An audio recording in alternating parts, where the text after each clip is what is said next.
I think the top 3 contenders, are we saying it's the Packers, the Lions, and the Eagles? Or is that like our top 3? I think right now in there now?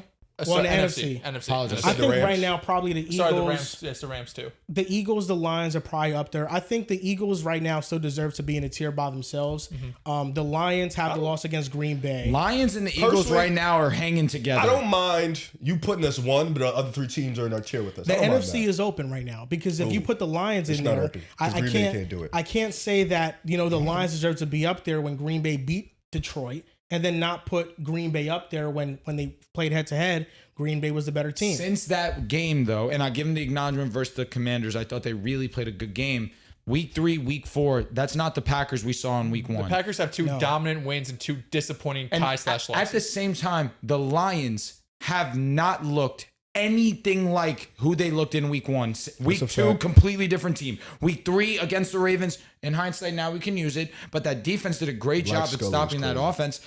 Completely different team. Week 4, belt to ass. Week 5, belt to ass. That has been a dominant team, like the most dominant team in the league, you can argue. I think the Lions, they've been the best team in football. Yeah, the Lions deserve a lot of credit, but at the same time, I feel like with Green Bay, it's become juxtaposition in how we talk about them, because last year they beat all these teams that were 500 outside of the top teams in the NFC, and it was, we're bringing them down a peg because they didn't beat any of those teams. This year they're beating the top teams, but they're not living up to expectations against the bottom dwellers, and it's like, we have to knock them for that. So what matters? Is it beating the top teams? Because if it does, then Green Bay's in the conversation. It's about being consistent. You have to do both. To be a great team, to be in Philly's tier, you have to do both. To be the Lions, you have to do both. I think for me personally, because I don't want to speak for anybody else, for me, I think what Detroit and Philly have shown you, at least, there's a floor for them in the regular season.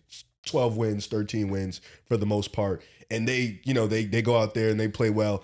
Detroit, they're in a sense, they dominate, those type of opponents like Cleveland, like the Titans, against tougher competition is a little bit of a different thing. Philly, they kind of dominate you in a very old sluggish way. But me personally, I think how I look at it is we're 4 or 5 weeks into the season. What I've noticed is Detroit has shown us their best punch. And it's elite. It's great. Top offense. They haven't missed a beat. The last 2 years. Facts. They've showed us they're back on track. So Philly, Green Bay's best punch is not weak. No, that's what I'm saying. What I'm saying is, what I'm trying to get into is, I don't think Green Bay has showed us their best punch. Because I think their best punch would be what they showed you in week 1 and week 2, then a consistent dominant performance against Cleveland. Albeit, Cleveland's a rugged team, but sometimes when you're a team, you just got to blow certain teams out. And I think for those type of teams, you got to do that. For Philly is another team where they haven't shown you their full punch yet. I think the Rams, they're a weird team because I think defensively, they still haven't figured it out in that secondary department, and offensively is there. But for me, I think it's okay to put those 4 teams in that tier 1. Wherever you have them ranked, I don't care. I think tier 2 is where you can add Tampa and Seattle and all of them. I like that you mentioned the Rams because for me, I kind of have a problem with this. Okay. I have a problem with the fact that the Rams feel untouchable in this conversation. And no matter if they lose, if they look a little bit vulnerable in wins, it doesn't affect them at all. They just lost at home to a bank. The 49ers flooded their arena. So it was really a home game for the 49ers. No way. But they did. There was 49ers fans. It was red everywhere. The Rams lost to a banged up 49ers team at home. Their defense looked as vulnerable as it can look. And they are still in the conversation. What big win have the Rams had this year? The Super Bowl. 4 years ago, actually. And the 2 years after that, well, not the year right after, but the 2 years following the disaster where everyone got hurt, where they started off shaky, they became the hottest team in football. And they lost in a wild card. To the team that would go to the NFC Championship. That's good. The year after that, they start again shaky. They close off as one of the hottest teams in football. They give the Super Bowl champions the best game they had in the playoffs. It's the experience. It's them being there and going through hardship and overcoming. That's why they get the benefit of the doubt. I don't disagree. What experience do they have currently that was on that Super Bowl winning team? Who's on Matthew this Stafford team currently? and McVay. Okay, those are the two, but Which have everybody been else the is 2 constants that you need. Everybody else, for the most part, is new. I'm not talking about 4 years ago. It also helps that Puka Nacua is maybe the best receiver this season. There's no doubt, but I'm Devontae Adams gets added to this offense. Yes, they're a talented team. They're a talented offense. Jared Verse. Can I answer that question? I think I can't say that they're still a contender because of what they did 4 seasons ago. No, but That's crazy. all right, you're missing the sentiment because you're harping on that point. I follow with a great point of saying they have been a team that has shown consistently when they do have their quarterback, when they do still have their backs pushed against the wall, they're still able down the stretch to win meaningful games. Not the defense. The defense. This version is different. I agree with the Stafford, defense, though. Yeah, this It's version not of the about Rams Stafford. different. It's about their defense. Yeah. But I would like to say that with the Rams, I get why you say that because we're talking about Green Bay. I feel like everybody had a different goal and a different expectation coming in to prove why they're a contender. Green Bay, it was win those top games. You know, they lost to Minnesota, Detroit, and Philly all last year. So for Green Bay, it was win those big games. For Philly, it was just kind of do the same thing you did last year or just show that you're still that dominant team. I'm missing who's that other third team we were talking about? Detroit. It was Detroit. Don't miss a beat. And after game one, they didn't miss a beat. I think for the Rams, it's tricky because we had them coming in. We had them as a top team in the NFC for sure. I don't think they've lost that spot necessarily as one of the top teams in the NFC, but I get you're saying like they don't have a signature win.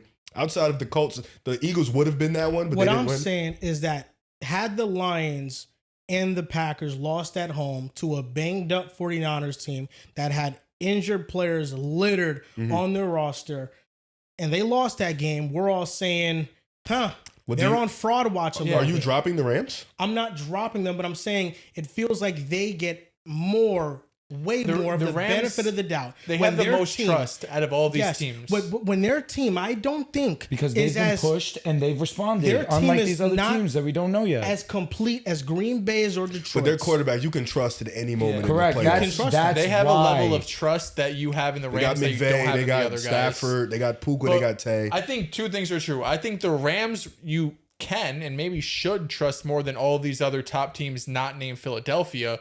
But I think you could look at them and say they probably have the biggest vulnerability. Right now, this defense has really not showed up. And you're a player or two away from losing that Colts game. If A.B. Mitchell doesn't drop the ball in the end zone and doesn't have the holding penalty, you could have lost that game. The Eagles as well. I mean, to be fair, it does go both ways. But the Rams haven't been this dominating force. They're in the contender tier because they're the Rams still, right? Like this offense looks like one of the best in football. Exactly. Like you said, Puka's still great. But defensively, they're disappointing because last season, the second half of the year, they had to get healthy, but it was really the defense that came on the second half that made you say, holy shit, this is one of the toughest teams in the NFC. I still think their pass rush, of course, you have Jared Verse, Kobe Turner, all of these guys. Like they still have a really good defensive line.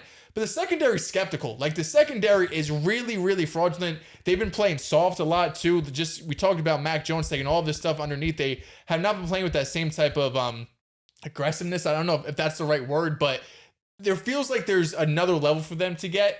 I just don't know if they have the personnel for it in the secondary. Like, I just don't know straight up, do they have enough good players in the secondary to get to that? Because, I mean, your pass rush could be as good as you want. Your run defense could be as you want. If you can't cover, you can't cover. So I think the Rams deserve to be in like that top 4, top 5. And it's week 5. So you say, you know what? Like, they don't look the best right now, but we love their coaching staff. I think on both sides of the ball, right? You love Shula, of course, Sean McVay.